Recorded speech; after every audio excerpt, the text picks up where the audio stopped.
Happy Saturday. It's January 18, 2025, and you are listening to Morning Meeting. I'm Ashley Baker in London. I'm Michael Haney in New York City. And we are two of your airmail editors who are here to make sense of the news. Well, Michael, it's been a somewhat hopeful week in the news as of press time. It looks like the firefighters in Los Angeles have some of the blazes at least moderately under control. The winds have been dying down, although we shall see how things unfold over the weekend. Meanwhile, a ceasefire has been announced between Israel and Hamas, which is a hopeful note in the Middle East. As usual, Airmail and Morning Meeting are the antidote to all of the depressing news of the day. It is. And first, it's winter, which means across the U.S. and Europe, it is ski season. And there may be no destination more exclusive than the town of Courchevel in the French Alps. For years, it was the place for the jet set. Then, in the past few decades, it was colonized by oligarchs. But now, the Russians have been replaced by some new, rather unlikely visitors. And Simon Mills is going to join us with his report. Then, speaking of exotic escapes, Linda Wells, our beauty and wellness editor, is going to join us to discuss a strange new trend in plastic surgery and a look at some other trends. And finally, if you were in New York in the 1980s, you surely remember the infamous Preppy murderer, a handsome 19-year-old man named Robert Chambers who met an 18-year-old Jessica Levin in an Upper East Side bar and killed her tragically later that night in Central Park. It was a crime that riveted the city, and Cynthia Weiner has written a new novel that revisits it. She'll join us to tell us about her connection to the killer. So Ashley, where would you like to begin today? Well, Michael, let's start with Courchevel. If we're not discussing the whereabouts of oligarchs at Europe's finest ski resorts, is this really even airmail? Simon Mills is a writer for the Times of London and the Sunday Times. He's also an editor at Wallpaper magazine based in London. Welcome, Simon. Hello. So, Simon, as a skier based in London, you have traveled to Europe's finest resorts for years, if not decades. And for so long, we used to see the Russians everywhere, specifically the oligarchs, the super rich. These are the people in the fur-trimmed moon boots. But what happened to them? Where have they all gone? There's been an Ivan exit. They've all gone. I was in Courchevel just before Christmas. There wasn't evidence of any Russians at all. There were no sort of Urzine thugs bumping into you at the ski lifts. There are no Russian flags anywhere. There didn't seem to be any plans for Russian Christmas celebrations, which are after the Orthodox Christmas. And there were no celebrations for New Year's Eve planned either. And also for the famous Women's Day in Russia, which is a public holiday. All those things used to be big business for places like Courchevel, and they are no longer being planned and no longer on. And what's happened is that the Russians have been replaced by people from the UEA, from the United Arab Emirates. So there were lots of Saudis and lots of people from Dubai, and those seem to be the new economy for their market alpine resorts now. And how do they differ from the Russians who used to populate these places? Well, I think it's safe to say that booze sales are down in Courchevel. Champagne and cocaine has been replaced by confectionery. The new Arab customer is much more into sort of sitting down and having a cup of tea and a cake than going downhill fast. So there's lots of eating of very, very sweet pastries and lots of sitting down. And you know, the people that I spoke to that live and work in Courchevel, they're kind of quite happy about it because they've got this ideal customer, this new customer that spends an absolute fortune in the local stores, which are not nice souvenir shops anymore. They're kind of, Brunello Cucinelli and Fendi and Louis Vuitton, and there are black 4x4 Range Rovers and Rolls Royces backed up everywhere. And these are free-spending people who, like I say, buy all their kit in the store. Then they buy a ski pass, perhaps discover that skiing is a little bit more difficult than they thought. So they then go back to the hotel or to the village and have lunch there, which never used to be a thing. You used to have lunch on the mountain, and the restaurants would be empty in town. But now those are all full during the day. So they've got an ideal customer now. So this is good news for La Durée, but how has it changed the feel of these towns like Courchevel? There are less queues at the lifts as far as I could see, and everything seems a little bit more well-mannered. The woman, a guide that I spoke to said that the Saudis, they have prostitutes here, but they're a much nicer type of prostitute. So perhaps things are a little bit less discreet. There are less women out on the town than there used to be with when the Russians were there, because they think the men go out on their own. But the prices, I think because of the lack of booze sales, the prices for the food seems to have rocketed. A friend of mine said that he paid 75 euros for a plate of risotto the other day and 60 euros for a shot of tequila on the mountain, which I think by anywhere standards is quite high. I mean, it sounds ridiculous. I mean, we know that the luxury brands have all set up shop there, especially in Courchevel. I mean, what are people wearing on the streets? Like, it's safe to say this is not a woolen sock type of place anymore. It's certainly not. No, I heard that the designer shops in town, actually, many of them make collections just for the Courchevel market. So you get a lot with the people from the United Arab Emirates. The women tend to dress in quite sort of demure, sort of old 1960s Bond girl blacks, and but everything is designer labels. I mean, even the goggles and the moon boots and the skis and the ski boots, everything is either Fendi or Louis Vuitton. The other good news is, well, not good news, but the other news is that the property market is in a state of flux, really, because there are lots of empty properties formerly owned by Russians that are kind of desiccating and left empty and looking rather sad. I mean, this is a place where, properties that cost us 100 million euros are not unusual. And there's one particular house that was built by a Russian a few years ago that cost them, I think, $20 to $30 million. And it's actually now derelict, and people don't know what to do with it. So, Simon, when you went to Courchevel, I mean, where did you stay? Like, it seems to you like the prices of all these hotels are so exorbitant. I don't know how non-oligarch types can even afford them. Yeah, I stayed at the Hotel Les Neiges, Courchevel, which is a Hotel Barrière Les Neiges, Courchevel. And that's right on the side of the slope, which on the Bellecote slope, which is, I guess, the sort of Rodeo Drive of the piece in Courchevel. No, the prices were through the roof, yeah. The price for a standard room at the Niège was about £650. So I don't know how much that is in dollars, but that's just for a standard room. The good news is that you can get a room during January now, which I think you never used to be able to do when the Russians were around, because January is a good time for people that don't have kids to go skiing because the kids are back at school. But that month used to be very much dominated by the Russians, and because they're not in town anymore, it's kind of easy to get a room, I think. There's also just a new an Aman opened up in Courchevel, which I think is the first time I've seen an Aman in the Alps. So, Simon, I'm afraid to even ask this question, but for those who are looking for kind of a more authentic, old school European ski experience, it's safe to say that Courchevel is not the place to go, but what would you recommend? Yeah, I've always been fond of a little place in Switzerland called Champéry, which still has a lot of charm, and it connects to some quite big resorts like Léger and Avoriaz, but it still has the charm of an old traditional skiing village in the Alps, and it hasn't quite been zhuzhed up yet. Yeah. Also, at some stage, I want to do a kind of World Cup of smartphone obsessions, because every time I think I've found the nation that does smartphones more obsessively than anyone else, I come across another one. And the Saudis, oh man, they are never, ever, ever without their phones. And they sit at dinner and just the whole table gets their phone out. They don't say a word to each other. They just scroll and scroll and scroll. And yeah, it's incredible. Worse than the British. Well, Simon, thank you so much. And the pistes are really freed up as well, so you can ski, like you're in the Olympics or something. There's no one else around. Well, that is a major advantage. Yeah. Well, thank you so much. If you love great skiing, go to Courchevel. If you love to shop, probably go to Courchevel as well. And if you like pastry, so maybe there is something for everyone there. Who knew? Thank you. Well, in case you need a bit of levity after that conversation, we have Linda Wells, the beauty and wellness columnist for Airmail, as well as the editor of Airmail Look, here to take us inside the new issue of everyone's favorite beauty and wellness publication. Linda was the founding editor of Allure, a role she held for 25 years, and we are delighted to have her expertise on all of these pressing matters. Welcome, Linda. Thank you so much. I'm so happy to be here in this new year. So, Linda, in this January issue of Airmail Look, you start off by posing a very provocative question, which is, what does willpower even matter these days in the age of Ozempic? How did you start thinking about this?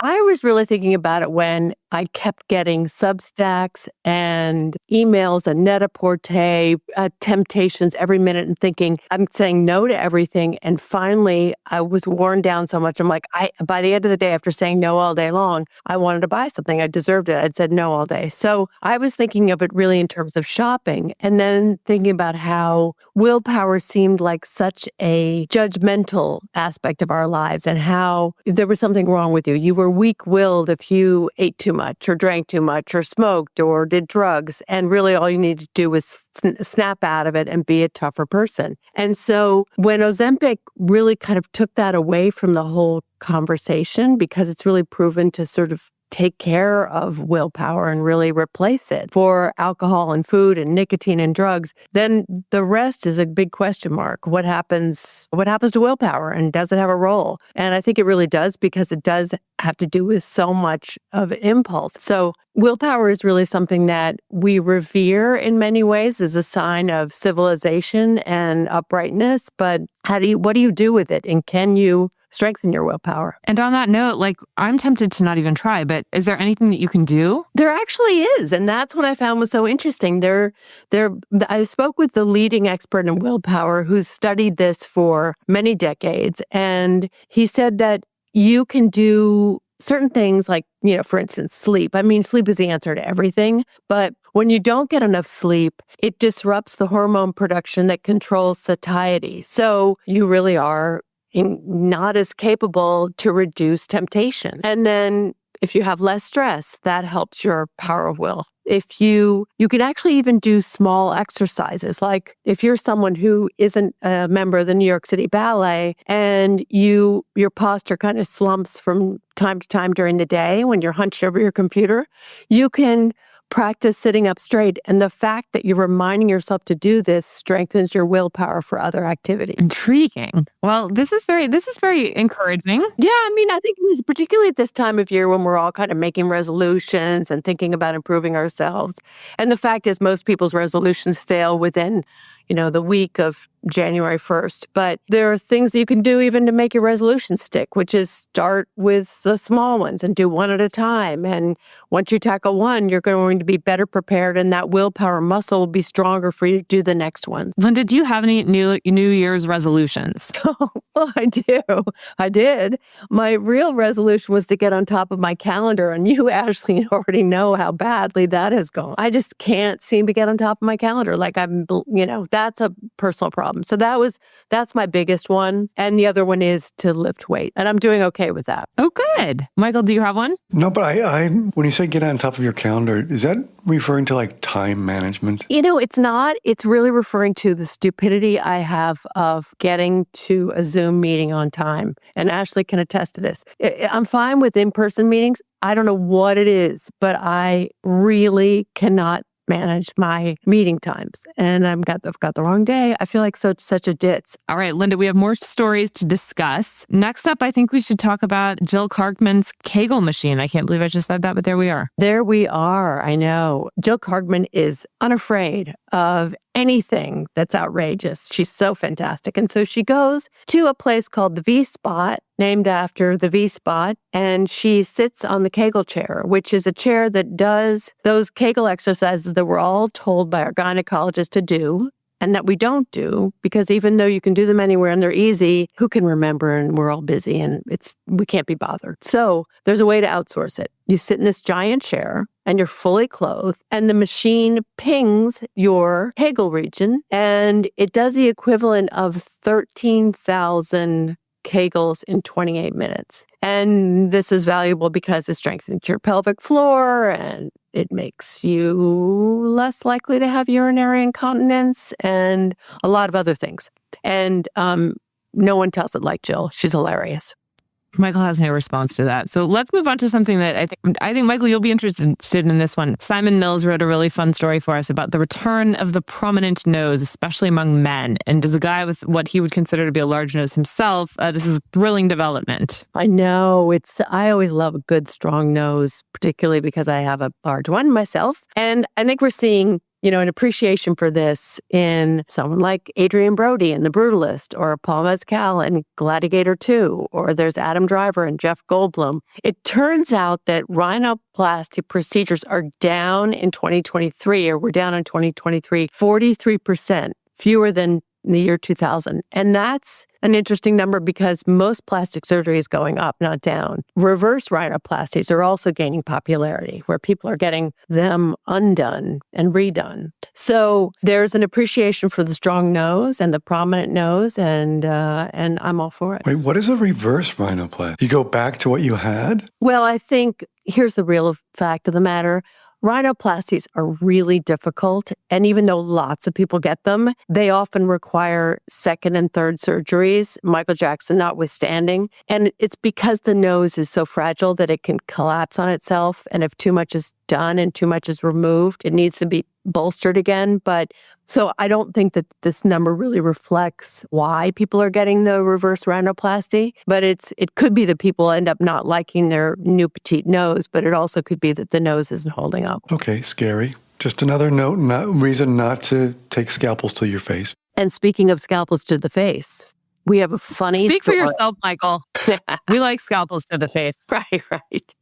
Yeah, we have no judgment. We do, speaking of scalpels to the face, we do have a story about plastic surgeons who operate on their wives and their sisters and their brothers and their sons and their daughters and their mothers. And this is something that most medical societies really don't like, and they really warn against it. But it turns out that more than 80% of plastic surgeons have operated on a family member. And not only have they done it, they're proud of it, and they want to show off their work, on Instagram or at the plastic surgery meetings, and they really believe that their family members are their best advertised. So what used to be hush-hush is now out in the open. Okay, Linda, we also have a story about a dirty little habit that a lot of us have been adopting for probably far too many years. But facts are facts, Diet Coke is having a moment right now. It really is. And this is such a fun story written by Ashley Baker. And it's really fascinating because I know that you went back to Diet Coke. I was off Diet Coke for a good 10 years. And then when I stopped drinking alcohol, it was like, give me a vice, just give me any vice. And I needed something. So I went with Diet Coke. And, not a lot, but I want you to tell us what you discovered in your reporting on Diet Coke. Well, look, it's kind of the one soda that you're not embarrassed to order at a restaurant. I love Diet Dr. Pepper, but Diet Coke has managed to be kind of stylish as far as sodas go. And, you see people from sort of all walks of life drinking it. Karl Lagerfeld had, I think it was 10 cans a day. Kate Moss was its creative director. It's the fashion soda, and I suppose that's what convinced me that it wasn't quite as bad as all of the others for some reason. And I've, been a consumer for a really long time. I don't drink much of it anymore. But, there's been all these studies about its impact on gut health and how, artificial sweeteners, of which Diet Coke has quite a few, how bad those can be for your digestive tract, et cetera, et cetera. So it's interesting. It's definitely a healthier choice than alcohol, Linda. So there's no question about that. It's better than regular Coke, right? Which has 34 grams of sugar or something appalling.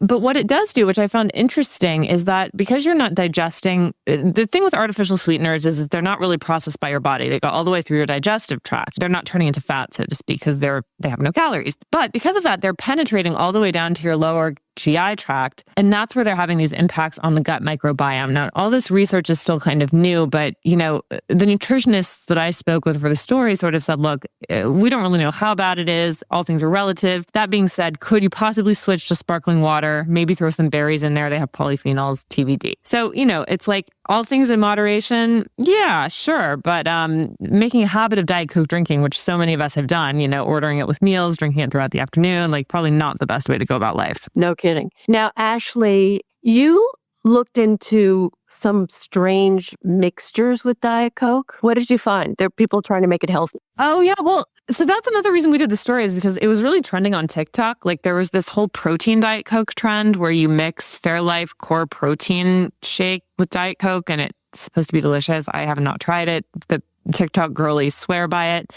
And then there was this whole conversation around marinating and pickling Diet Coke, which is really not marinating or pickling at all. It's just keeping it in the refrigerator for a really long time so it's extra crispy. I mean, some of us have been drinking it like that for decades. But yeah, it's really interesting. People are just so passionate about the ways that they consume their Diet Coke. They've done an incredible job of marketing this product, right? I mean, it's become such an integral part of people's, not only their lives, but their lifestyles as well. So, hat tip to the marketers there. But it is one of those vices I'm certainly trying to break in 2025. Yeah, one a day at max. But as vices go, I don't know. It's better than crack cocaine. Wow, the bar is pretty low. That's for sure.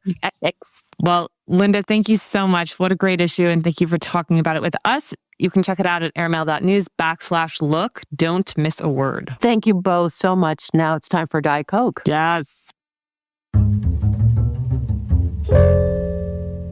Well, Michael, let's take a trip to 1980s New York and a murder that shocked the city. Cynthia Weiner is here to tell us all about Robert Chambers, who'd soon be known as the Preppy killer by the tabloids, and her debut novel revisits that particular moment in New York history. Cynthia is a writer and a teacher of fiction, and her short stories have been published in Plowshares, The Sun, and Epiphany, and her story Boyfriends was awarded a Pushcart Prize. She's also the assistant director of the Writers Studio in New York City. Welcome, Cynthia. Thank you for having me. So your debut novel is coming out momentarily. It's called A Gorgeous Excitement. And in it, you revisit a period in 1980s New York in which the news was completely captivated by the story of the Preppy murder. Before we get into your novel, can you just recap exactly who the Preppy murderer was and what happened? Sure. So it was the summer of 1986. And at the end of that summer in August, this boy or 19-year-old boy named Robert Chambers went to the park with a young woman. She was 18, named Jennifer Levin, and strangled her in the park. And later that day said that it was an accident and that she was being rough. They were having rough sex and she was hurting him.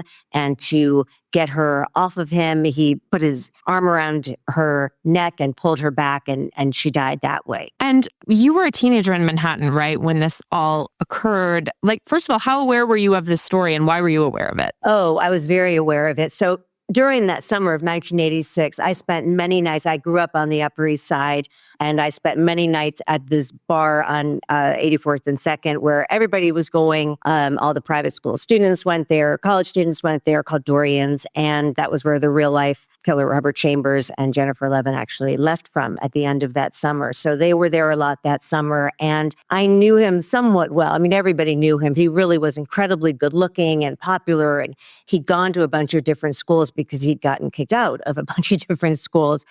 So tons of people knew him, and he was kind of legendary. He was very close friends with some friends of mine, and I spent time with him both at the bar and also sometimes outside of the bar. He was at my parents' house one night when they were away, with a bunch of people, and we got a little bit of a fight because I threw a joint out the window before I guess it was ready to be thrown out, and he got really mad at me. And then on another night, I was behind a different museum with him, and we were smoking hash, and he had to carry me to a taxi. So I didn't know him. So when the murder happened, it was enormously shocking because he was just a guy that everybody knew, and he was very well known. He was admired. He was just one of those people that sort of everybody knew his name, that kind of guy. And aside from the fact that he had been kicked out of schools, did we know anything about his reputation? Was he a Lothario? I mean, we know he ended up as a murderer, so clearly this guy was no choir boy. He was a Lothario. He also,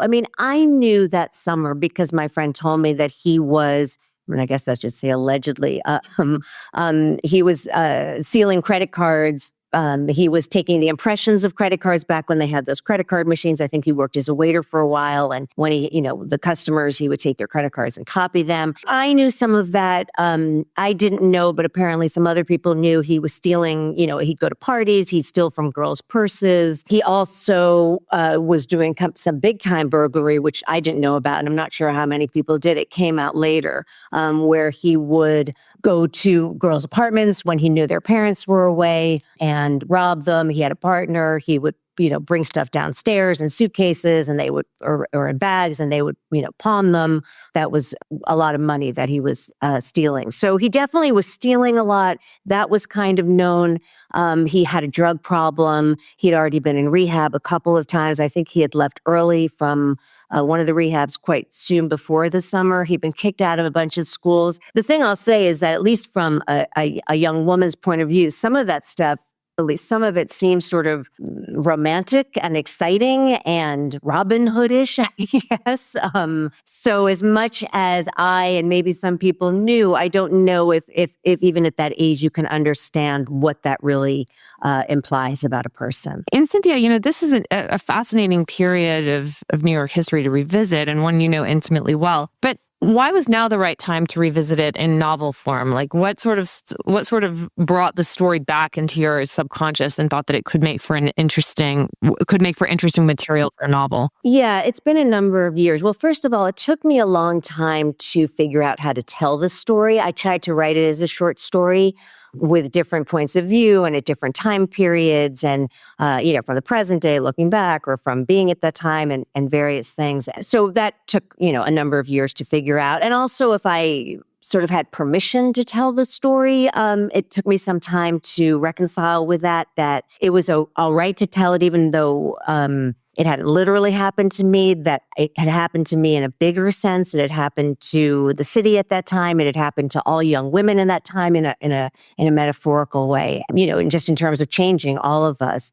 And also, I have 4 young nieces, and as they got older, watching them navigate the world, watching them deal with boys and deal with friends and power structure of their high schools and their colleges, those kind of things brought the case more and more to my consciousness and made it feel more urgent to write about it. So it definitely felt like the right time. Cynthia, what's amazing to me, as you note in your story this week, is and you kind of allude to, like, Chambers had that bad boy mystique, and clearly this is one of those crimes. There's crimes in New York City. You live here long enough that they define an era. They define the kind of vibe of that time. This was certainly one, and I think what's revealing that people forget, and you note in your story, is Chambers, for all the appearance of Upper East Side and private schools, and even the nickname Preppy Murderer, which would make us think of wealth and privilege and a family lineage. He came from a very almost lower class, middle class background, right? Yes. So tell us a little bit about that. He got by on good looks, and yet the story behind him was very different, right? Yes. It's funny. I was up on the Upper East Side last night and noticing how so many of those side street blocks, while there are some very fancy brownstones next to some ordinary apartment buildings, so one can live on the glamorous Upper East Side, and even between Madison and Fifth as he did, and yet his mother, I think, was maybe either renting the apartment or had bought it for a very low price in the 70s, and I think his father was absent from the home, and his mother she was a private nurse for some very wealthy families, and so I think that she wanted her only son to be a part of that world, whether he kind of wanted to or not. And I think she impelled some connections and friends to get him into some of these schools. I don't know how things were paid for or anything like that. I think schools cost a lot less back then, is my understanding. But yeah, he came from a background. His mother was a first-generation Irish immigrant. He wasn't the Mayflower, aristocratic, Fisher's Island, Nantucket type of boy. He wasn't that kind of boy. He looked like it. He looked almost like a Kennedy. He was so good looking, but he wasn't from that kind of background. And the woman that he strangled also was not from that background. She was from Long Island and from a working class family. Her father did live in Soho, and she moved, I think her last year in high school to live with him. But she also was from, she worked at French Connection in Soho, and she worked at Flutie's restaurant at the South Street Seaport. He worked the whole summer. He worked, during the summers. And so it wasn't what people originally saw as these two beautiful, rich, sort of carefree young people. In fact, it was really quite the opposite. Having been following the story back then, he was a young confidence man who, he realized people project onto him. He was not waspy, but they thought, oh, he's got all the right names and he's got the look, so let's trust him. And, she, as came from, a Jewish family out on Long Island. So the what was on the surface and what was below, that tension and how it played out was ultimately tragic, as you know. One of the stories I remember about him is that when I mentioned that he was burglarizing apartments, one of the things he would do is seduce a girl and leave the front door of her apartment open, unlocked, and go inside with her and I guess somehow unlock it and bring her into the bedroom or whatever he was doing, while his partner could then break in and rob the place. So he definitely was, as you said, a con man, was trading on his looks for to make money.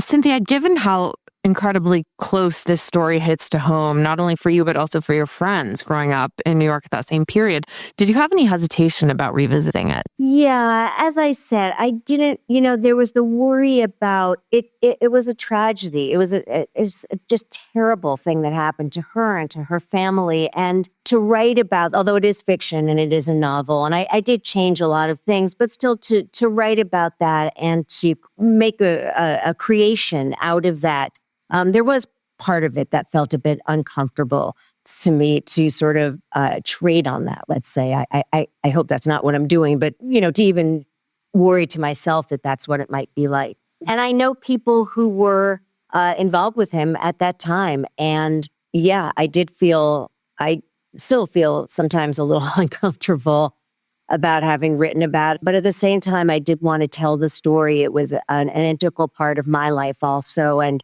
as I said, it became much bigger than about him. It became a mother-daughter story and a coming-of-age story and a story about being a Jewish young woman and, in the 1980s in New York and all of that complications. So I did make it into something bigger, I hope. But there's always that nervousness when you're taking a story from true life. Yeah, and I just want to note here that for listeners, that Chambers, of course, went on trial on a first-degree murder charge for killing Levin, yet the jury failed to reach a verdict despite 9 days of deliberations. And in the end, prosecutors allowed him to plead guilty to a first-degree manslaughter charge, and he served a 15-year sentence.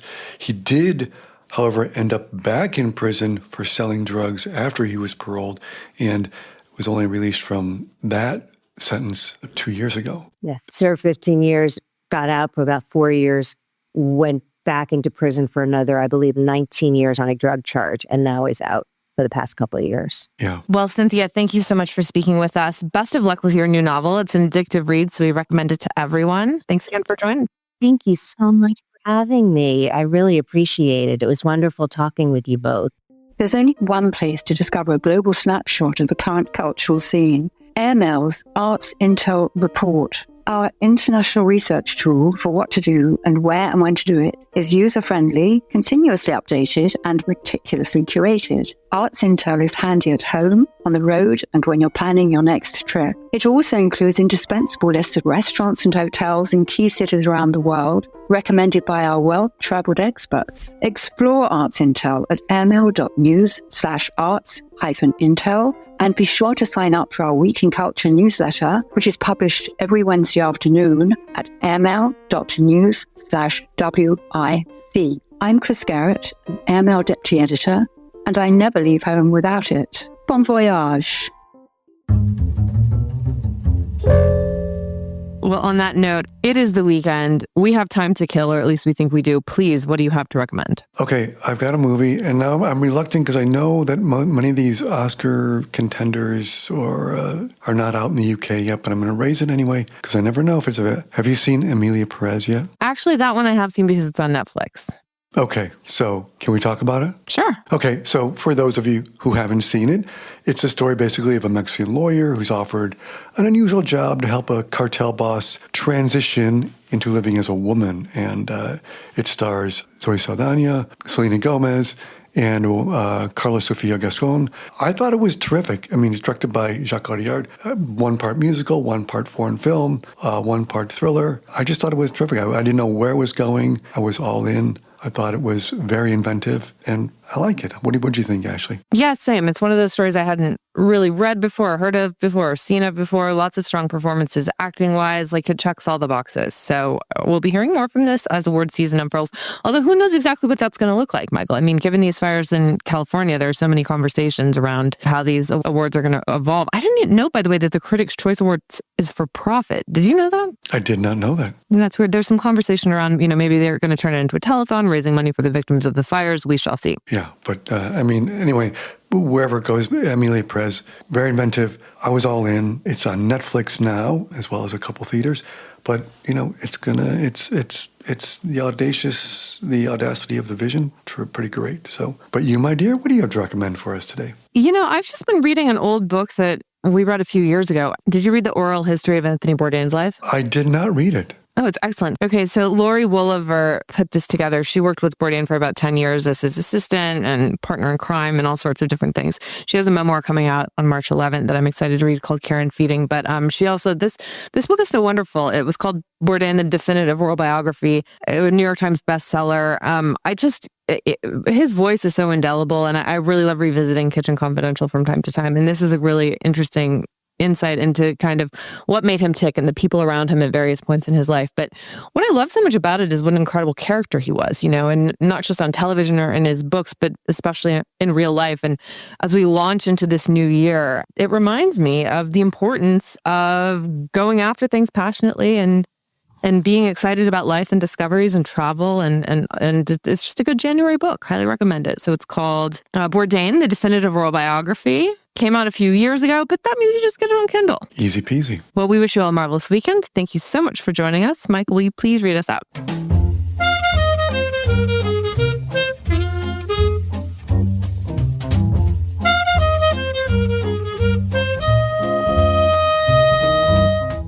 Absolutely. Morning Meeting is produced by Airplay Productions and edited by Jesse Cannon. Our co-editors are Graydon Carter and Alexander Stanley. Our chief operating officer is Bill Keenan, and our deputy editors are Ashley Baker, Chris Garrett, Nathan King, Julie Vitale, and Ash Carter. Our CMO is Emily Davis, and our music supervisor is Randall Poster. Our theme music is The Cute Monster by the Buddy Collette Quintet. A new edition of Airmail is published every Saturday, so please subscribe and enjoy all of our stories on airmail.news, which we update every day. You can also find us on Twitter and Instagram at Airmail Weekly. We will be back here next Saturday with another edition of Morning Meeting. In the meantime, be sure to subscribe at Spotify or Apple Music. But most of all, thank you again for joining us.